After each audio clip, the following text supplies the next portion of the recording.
How to fix Facebook login error. First of all, make sure that the server is running well.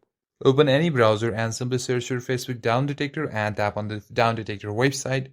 Now from here you'll be able to know that if it is your problem or it is on the server side error. Now as it shows that there are no reports currently, you can also scroll down and see a graph of the reports or complaint most available. Now this means the server is working fine and the problem is on your end. So you can fix that by simply long pressing on the application and tap on the app info icon.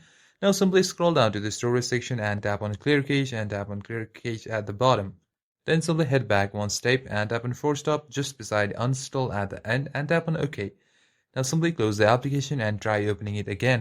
Also make sure that you're using an up-to-date version by going to the Play Store, and if you see an update version or update icon, simply tap on it. If it shows open, that means your app is already up to date.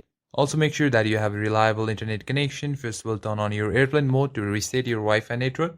Wait for some between like 15 to 20 seconds and turn it off. Then switch back to Wi-Fi. If your Wi-Fi is running low or unstable, simply switch to mobile data and simply try logging in again. If that doesn't work, try a clean reinstall by simply tapping on uninstall and then try logging in again. And finally, simply use a browser. If your app is not functional, simply search for FB on your browser. You can also use any incognito mode if it doesn't work on the browser. Tap on the Facebook website and from here simply complete your login. And that's it for this video, guys. If you enjoyed the video, consider give a like and subscribe to the channel. I'll see you on the next one.